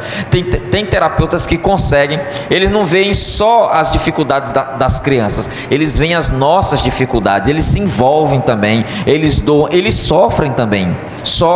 Quando eles veem que a criança, a gente tinha terapeuta que ficava angustiado. Olha, precisamos fazer alguma coisa, dona Niovânia, precisamos fazer alguma coisa, paizinho, porque está entendendo? Se envolve. E isso é muito importante. Outro detalhe: queremos tanto o engajamento da criança, mas onde está o nosso engajamento? Então é necessário ter esse envolvimento do pai, da mãe, da família, de modo geral, né, nos processos terapêuticos. Próximo. E aí, por que nós devemos nos envolver? Porque nós temos, de um lado, a condição da intervenção de baixa intensidade, ou seja, as terapias geralmente têm um intervalo de tempo muito pequeno, muito pontual, e a criança passa a maior parte do tempo no lar. E ali é que nós temos o tratamento intensivo. A necessidade de ter não só um rol, a equipe, como a nossa psicóloga colocou muito bem, equipe multiprofissional, mas ter essa replicação da terapia no ambiente doméstico. Próximo. E um detalhe, né, que a gente tem que compreender: o autismo não é uma corrida de 100 metros rasos. Ela não é uma corrida de curta distância, não é uma corrida de velocidade. O autismo, ele é uma maratona. Então observe o quanto de tempo que ela depositou, quanta coisa ela não fez. Até os brinquedos a gente construiu, até brinquedos a gente adaptamos a casa. Foi uma luta grande. E aí, sem variedade, sem intensidade, sem frequência nas oportunidades de aprendizagem, nós vamos o quê? Acumular os atrasos, né? Então vocês não imaginam, quando eu via, por exemplo, as meninas fazendo provas adaptadas, né? E quando, por exemplo, uma delas, a Maria Clara, exibiu no seu boletim uma nota linda e maravilhosa, né? Aquela que até eu tinha minha dificuldade de tirar, e de repente ela conseguiu esse mérito com seus próprios pés, com sua própria mente, sem adaptação, conseguiu essa vitória. Imagine a alegria de você saber que a sua criança está conseguindo construir autonomia, entendeu? Isso é muito maravilhoso. E importante, né? A gente tem que assistir às sessões de intervenção, às supervisões. Nós temos que aprender o máximo que puder, manter também em casa o máximo de oportunidade de aprendizagem, como minha esposa falou: o banho, o sono, a refeição, o lazer, tudo é uma oportunidade para estar aprendendo. Próximo. E aí, o cenário do engajamento familiar, né? Que a gente tem o quê, né? Na terapia, a questão da memória, que é muito importante a gente ter, né? Por exemplo, falamos da plasticidade cerebral. Na terapia, a criança está sendo testada na sua memória de curto prazo, né? Então, tudo que o terapeuta faz, os jogos, as brincadeiras, né? Os testes, a criança armazena por um momento, mas é uma tendência de esquecer. Então, nós temos que consolidar aquele conhecimento, consolidar aquela estratégia em casa. E aí a gente faz essa replicação dessa estratégia em casa para transformar aquilo na memória de longo prazo. Nós também somos assim, né? Imagine os neurotípicos, né? Pronto. E aí, algumas estratégias que comprovam que o envolvimento familiar faz a diferença, né? A minha esposa falou dos artigos e fala que não existe uma fórmula que faça você ser um grande pai ou uma mãe de uma criança de desenvolvimento atípico. Necessidade de acesso ao programa da terapia. A gente precisa ter um feedback do terapeuta, ser um aplicador do programa de estímulos e brincadeiras que favoreçam o desenvolvimento da criança. A evolução da criança demanda estímulo permanente em distintos ambientes, casa e escola. Olha os cenários. A aquisição de novas habilidades demanda continuidade do tratamento em casa. Estou só reforçando aqui para ampliar o repertório comportamental. Próximo. Olha o que eu falei da memória, o próximo. E aí, a terapia no consultório é uma dose de estímulos. Há uma necessidade de retomar o aprendizado da terapia. O cérebro vai compreender a relevância da informação, convertendo a chamada memória curta em memória longa, né? E é uma estratégia, minha esposa falou também, o resumo por tópicos. Fazer um resumo de 5 minutos, né, sobre tudo que a criança trabalhou no dia, os estímulos, os dados, os jogos que ela fez. E antes que a criança dormir, né, se é possível, retomar com ela alguns tópicos. Próximo. Aí aqui, o que mais aqui? Esse último tópico aqui. Os índices de ansiedade e depressão entre os pais e cuidadores diminuem quando estes adquirem o conhecimento e sabem o que fazer com as crianças. Também possuem apoio mútuo, além de orientação adequada dos terapeutas. O planejamento é essencial. Lá em casa é cheio de quadro. A minha esposa faz um monte de quadro lá. Isso aqui é o quadro da rotina. No quarto. Tinha quadro até no banheiro. Eu chegava no banheiro e vi o que é isso aqui. É uns cartazes aqui orientando. Que a gente comemora, o pai fica mais besta ainda, né, com o autismo. Cada vitória, cada pequena vitória é comemorada. Quando elas começaram a usar o banheiro de forma adequada, quando elas começaram a comer sozinhas, né, tudo é uma vitória, a gente comemora. E um dado importante, né, essa questão de cuidar de si. Quem cuida de nós? Cuidar. Não, você não pode relaxar, né? Nós retomamos a nossa vida social, né? E isso tem um reflexo importante na vida delas também, okay? Muito importante. A vida espiritual, né? Tá presente na igreja, tá presente nos grupos, nas reuniões familiares. Fundamental isso. E eu deixo com uma imagem, que essa imagem é da obra do Pequeno Príncipe, né? Para encerrar a minha fala. E o Pequeno Príncipe, ele é um personagem, é um garoto, né? É uma ficção, é uma fantasia, que mora num planetinha, um planeta isolado, aí, desconhecido, e que ele tem naturalmente uma relação, tem um afeto muito grande pela rosa. Tem uma rosa no planeta e ele cuida dessa rosa assim de uma forma maravilhosa. Só que o Pequeno Príncipe, ele é obrigado a sair do seu planetinha e vai parar no planeta Terra. Nas suas caminhadas pelo planeta Terra, ele cai no meio de um roseral.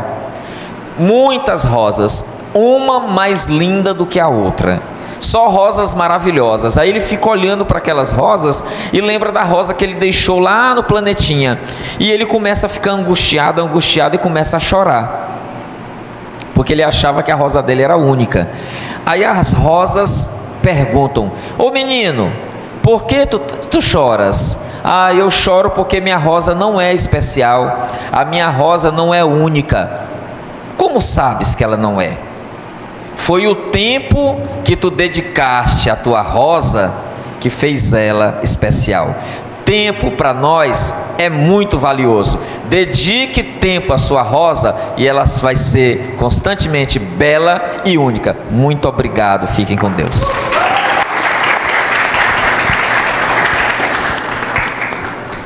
Pessoal, só para finalizar a minha fala, eu quero falar para vocês que, no meu ponto de vista, o resumo do autismo é a palavra-chave, o caminho mais certo para mim, né? O que tem dando certo para mim é amor, estratégia e paciência. Se você tiver esses três, vai dar certo.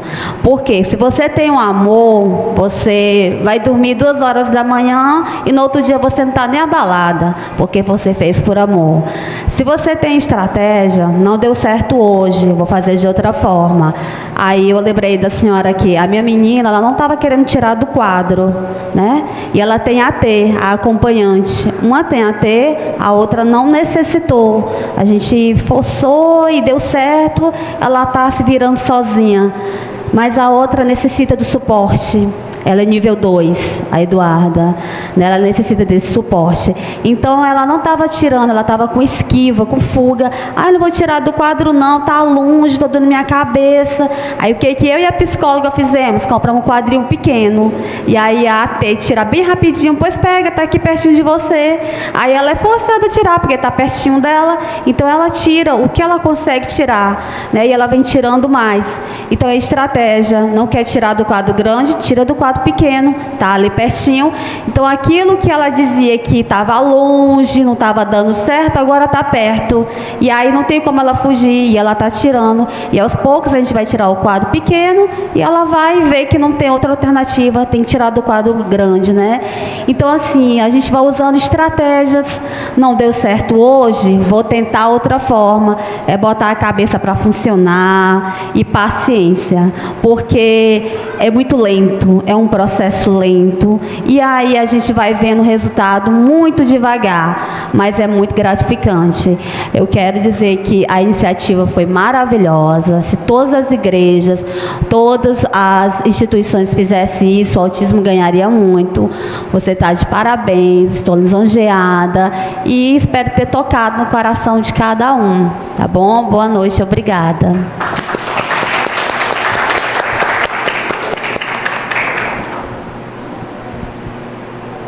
Gente, muito obrigada a participação, a atenção de vocês nesse tempo. Tem mais uma pergunta? Só mais uma pergunta, só para a gente finalizar. Eu me chamo Morgana, tenho um filho autista, Brian Caleb, ele é esporte 2, ele é moderado. Pergunta, é bem mais para frente, mais para o luto. Como diferenciar da crise de uma birra e como eu posso modelar essa birra? O neném, o Caleb, ele tem uma crise assim, sem explicação, e às vezes eu não sei como lidar. É um choro que não tem o porquê. E às vezes eu fico sem saber como acalmar ele. A Maria Eduarda, ela também tem as crises dela de frustração. Muitas vezes, por exemplo, ela quer algo e algo não dá certo. Por não dar certo, por ela não conquistar aquilo, ela se bate. Aliás, se batia. Foram muitos anos, as perninhas roxas. Nesse momento da alta agressão, a primeira indicação é neutralizar a mão da criança, é desviar o foco, é não passar a mão na cabeça, não fazer o gosto. A gente tem que dizer não para o autista. É necessário entender regras, entender não, fazer combinados. Calma, vamos fazer o seguinte: o que você quer? A criança, a gente tem que tentar tirar da criança o que ela quer, o que você quer. Acalmar a criança, fazer uma automassagem, depois que ela se acalmar, tentar arrancar dela o que ela quer e combinar da melhor forma possível como ela pode conseguir isso, né? Então, as birras, o choro, muitas vezes existe porque a criança quer algo do jeito dela, mas também tem que ter muito cuidado. Às vezes é uma desregulação sensorial, a criança se desregulou, ela não sabe se regular, então às vezes a mãe ali abraçando, neutralizando para que ela não se agrida, desviando o foco. Por exemplo, a Eduarda teve uma crise na escola outro dia, a T me mandou uma mensagem: Vânia, ela chorou aqui, chorou e disse que quer ir embora, não quer fazer nada. Não dá atenção, simplesmente fala assim: Duda, amanhã tu vai pro clube. Desviou o foco totalmente. Ela: eu vou. Mulher, pois eu deixo ir contigo. Aí ela começou a trazer o que ela gosta, a trazer o que ela quer. E aí ela foi esquecendo aquela frustração, foi esquecendo aquele choro. Então, assim, a gente tem que saber observar o que está provocando esse choro. É sensorial? Se a criança quer algo, né? Então, fazer combinados. Muitas vezes eu cedo, muitas vezes eu não cedo. Então, tá observando mesmo a criança. Só uma dica: combinar com o terapeuta da criança estratégias de regulação emocional. Fale dessa forma que ele vai entender. E aí você, conforme a sua rotina, você vai combinar essas estratégias com o terapeuta. Porque tem crianças que elas têm baixa tolerância à frustração. Então, um não é o fim do mundo. Uma saída de rotina é outro fim do mundo. Então, assim, conforme você vai trabalhando essa regulação emocional, a criança, ela vai lidando melhor com o passar dos anos. Oi, é uma pergunta direta para o meu querido professor. Porque, embora o foco aqui principal seja falar do autismo, eu gostaria muito de fazer uma pergunta para o senhor, para você. Me permita chamar de você. Você falou de ilha. Para você, o que é uma ilha? Não como um olhar de professor de geografia. O que é uma ilha para você? Na verdade, o conceito de ilha, né, que eu utilizei foi de nós termos uma vida muito focada em nós mesmos, né? No nosso circuito imediato, sem ter aquela visão do mundo, principalmente das pessoas. Vou usar uma palavra que está até na moda, essa palavra, que deveria estar na moda mesmo, era o tempo todo, né? Não só, chama simpatia, conceito maiúsculo. Então, quando eu uso a ilha no sentido de que é a pessoa que conquistou os seus sonhos e de repente está ali vivendo só naquele mundinho, né? Você definiu então como professor de geografia uma ilha onde ela é isolada. Isolada. Então, mas na verdade, aí é que vem um questionamento, porque não é um questionamento, aí já é minha opinião. Uma ilha, ela é cercada por águas, mas essas águas, imagina cada gota sendo um ser humano ajudando essa ilha. Então imagine uma pessoa, uma criança sendo especial e todas as mãos sendo uma gota naquele oceano juntas para ajudar essa criança. E eu defino isso já no nosso discurso, tentando englobar não só o autismo, mas com todas como a senhora aqui, ela posso falar, não é pejorativo, cega. Eu sempre tenho muito receio de deficiente visual, mas ela considera, posso chamar de cega. Então, assim, como eu falei, aqui o foco principal é o autismo, mas a gente pode englobar todos os especiais. Então, eu considero uma ilha, nesse sentido da nossa discussão, contextualizando nesse foco, numa inclusão de todos. E a ilha é a pessoa que precisa de ajuda e as águas, cada gota, sendo as mãos dadas para ajudar essa pessoa. É uma metáfora muito rica, né? A ilha, a gente pode utilizar. Obrigado, amiga. Gente, obrigada pela participação. Interrompi aqui as palmas. Pelas perguntas, pelo esclarecimento, pela experiência tão rica que vocês trouxeram, por trazer também essa responsabilidade para os pais, né, de cuidar, e trazer um olhar diferente. Queria eu que essa igreja estivesse assim lotada para ouvir tanto conhecimento que vocês trouxeram para a gente, tanta coisa boa hoje nessa noite. Muito obrigada. Pegando o gancho da palavra da psicóloga irmã em Cristo, Azanira Rios, essa conversa não se esgota, ela se inicia de forma oficial aqui. Deus nos dará, pela sua graça, outras oportunidades. Pegando o gancho da professora Márcia, eu tenho uma série de outras perguntas.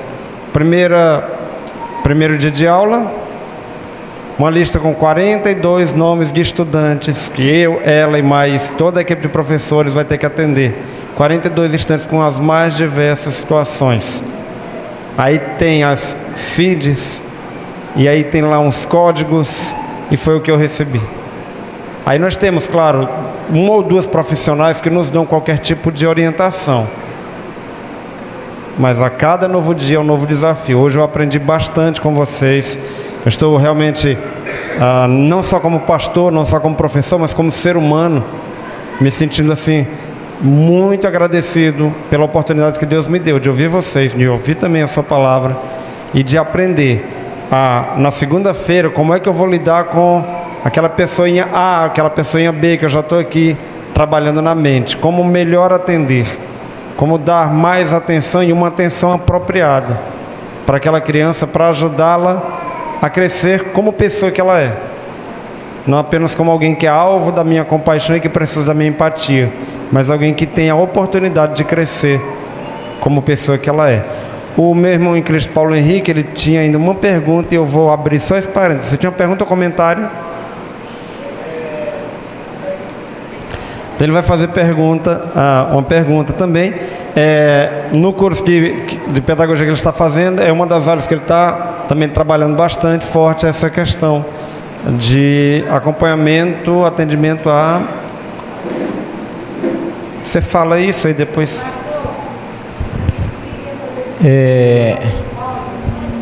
Tá bom. Eu achei muito interessante a ideia da previsibilidade. É algo que eu acho que a gente precisaria abrir mais espaço para falar, porque, por exemplo, quando eu vou levar meu filho para um ambiente aqui como templo, como é que eu devo tratar ele em casa, ou como que eu devo prepará-lo para esse ambiente aqui? Então é muito interessante essa ideia da previsibilidade. A pergunta é, como fazer isso, já que eu não tenho nenhuma instrução acadêmica para entender como é que essa criança com autista vê o mundo em que eu vivo?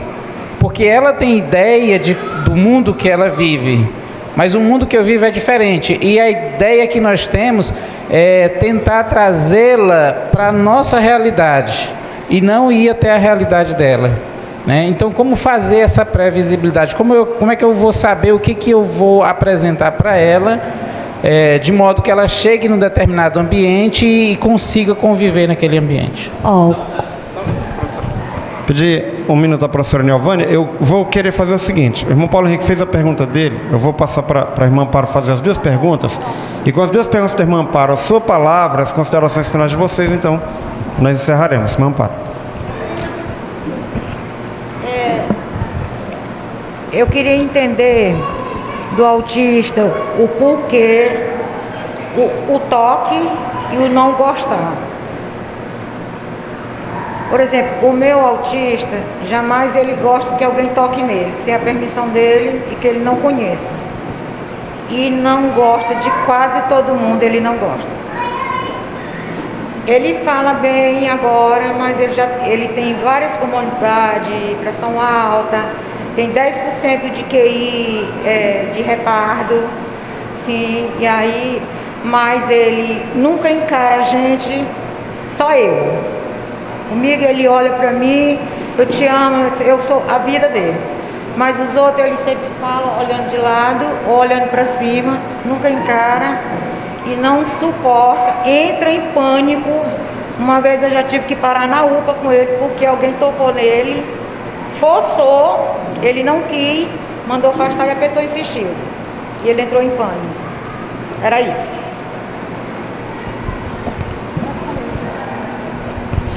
Gente, em psicologia tem dois pontos que são importantes: a desensibilização sistemática e o treino de habilidades sociais. O treino de habilidades sociais, ele é feito para que a criança ela vá tendo essas habilidades de olhar, de ser tocada, né? Então, o nome já diz, habilidades para que ela conviva melhor ao lado de outras crianças, de adultos. E a desensibilização sistemática, a professora Nilvânia explicou muito bem. Ela colocou um nariz de palhaço para ser olhada. Ela fazia várias artimanhas para que ela fosse vista e ela conseguisse estabelecer esse contato visual. Então, desensibilizar nada mais é que ir acostumando a criança progressivamente, através de um passo a passo. Você não pode chegar e olha para mim, ou tocar a criança de forma que ela se sinta, às vezes, até invadida. Então, você vai fazer esse treino dia após dia. Isso, a terapia, ela vai dar esse caminho. Mas a Nilvânia, ela também frisou muito aqui que a terapia é 30 minutos a 1 hora. É em casa que ela vai fazer isso todos os dias. Então, por que ele é tocado por você e não tem problema? Porque ele já está desensibilizado, já está acostumado com você. Então, à medida que a criança ela entra na escola, então tem um outro processo para ela ter essa rotina, para ela se adaptar, para ela se acostumar com os colegas, com o barulho do recreio, com as atividades que é ensinadas. Então, assim, treino, né? Um pouquinho, 1%, todos os dias. E em terapia, ela vai fazer qual é o melhor treino para a criança. Por exemplo, a criança não quis tirar do quadro que estava lá longe, trouxe para perto. Adaptações. Cada criança é diferente. Hoje a gente não fala mais, por exemplo, ou tem autismo ou não tem. Não é como um diagnóstico de ou está grávida ou não está. Não existe meio grávida, um pouco grávida. Não. O autismo, ele é avaliado no espectro. Por isso que existem nível 1, nível 2, nível 3. E ainda dentro desses níveis, tem criança que ela vai precisar de mais auxílio. Tem criança que nem tanto. Então, assim, precisa realmente dessa avaliação multifatorial para ter uma ajuda, um ensino, né, uma psicoeducação bem precisa. Você quer falar? Ali para ele sobre previsibilidade, na verdade eu comecei a perceber que quando eu falava para as meninas o que tinha mais ou menos de concreto, né, o que elas iam ver, o que elas iam ouvir, né, o que elas poderiam sentir de sensação térmica, isso deixaria elas mais confortáveis. A uma fazenda. Na fazenda tem muitos estímulos sensoriais, som de animal, cheiro forte, né? Então, as minhas meninas tinham muita dificuldade com isso. Então, para levar uma fazenda, antes eu tinha que falar para ela, e tem várias formas, várias estratégias. Entrar no YouTube, ver imagens, filminhos, desenhar, uma contação. Era uma vez a Mariana foi à fazenda. O que a Mariana encontrou na fazenda? Bé, cocoricó, faz comigo, junto comigo, entendeu? Então, inserir na criança num cenário que ela vai encontrar. Ao chegar nesse cenário, toda aquela contação é lembrada, tudo aquilo já está mais previsível e deixa a criança mais confortável, entendeu? Então, são coisas simples que nós podemos fazer, está ao nosso alcance. É só usar com muita força, criatividade, muito amor, muita paciência, usando estratégia. Não deu certo hoje, ele desregulou, vou procurar outra forma, mas eu nunca vou desistir do meu filho, nunca. Toda criança é capaz. Muito bem. Gente, só um ponto, pastor. Porque assim, essa questão da previsibilidade, ela serve para qualquer criança. A gente está aqui, por exemplo, apagou a luz de uma vez, ninguém avisou. Se o pastor disser, gente, olha, nós vamos apagar a luz, desligar o ar-condicionado, todo mundo vai ficar sentadinho, tranquilo. Apagou a luz, no mínimo causa espanto.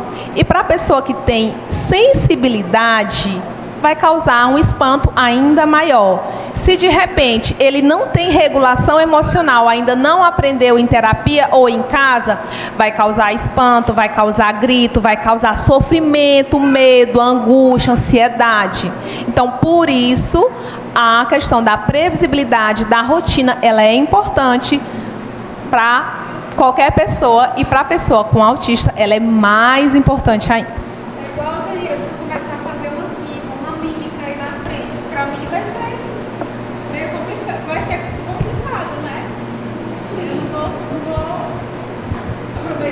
Sim, sim.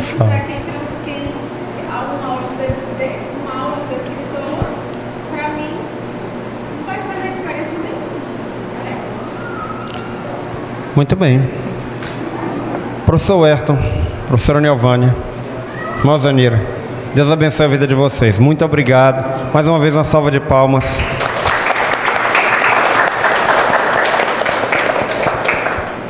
Essa roda de conversa foi transmitida ao vivo pelo Instagram, a conta do ICCE, Instituto de Cegos Casa da Esperança, e também foi gravado pelo YouTube, no canal Vida Nova para Você. A nossa equipe de comunicação vai fazer as edições necessárias e assim que estiver pronto ele estará postando e a gente vai divulgar. A reportagem da TV Assembleia esteve conosco e na segunda-feira nos telejornais da manhã, da tarde e da noite, essa reportagem será veiculada. Depois eles vão também dispor para a igreja nas redes sociais, o link que vai estar disponibilizado também no YouTube. Por sugestão do irmão Paulo Henrique, quando nós postarmos no YouTube, lá na caixa de comentários, aí eu vou pedir licença a vocês três, nós vamos também orientar as pessoas a deixarem perguntas, e essas perguntas nós queremos encaminhar a vocês. A você que esteve presente aqui, tiver mais perguntas, aproveite essa oportunidade lá na caixa de comentários do YouTube. A você que vai acompanhar essa gravação ou acompanha aí ao vivo no Instagram, também pode ter essa oportunidade no canal Vida Nova para você, de deixar as suas perguntas e questionamentos, e nós como igreja, e aí eu falo aqui em nome de todos, nós vamos nos comprometer a ter esse olhar diferenciado, a ter essa atenção diferenciada, e vamos nos propor a colocar em prática tudo aquilo, se não tudo de uma vez, porque de fato é um aprendizado constante, mas a cada passo nós estaremos aprendendo, até chegar ao ponto, e é essa a minha palavra final de testemunho, de um jovem autista de 28 anos, que é daqui da igreja. Ele estava 3 anos e meio ou 4 anos sem vir aqui, e recentemente ele chegou e disse: mamãe, papai, eu quero ir para a igreja domingo. E ele voltou. Por conta própria ele decidiu não vir mais, porque os estímulos estavam incomodando muito. E 4 anos depois, ele mesmo decidiu voltar. E ele veio e ficou tão tranquilo, tão atento. E para mim foi emocionante. E é isso que faz da Igreja Batista no Parque Poti a igreja que diz o quê? Vida!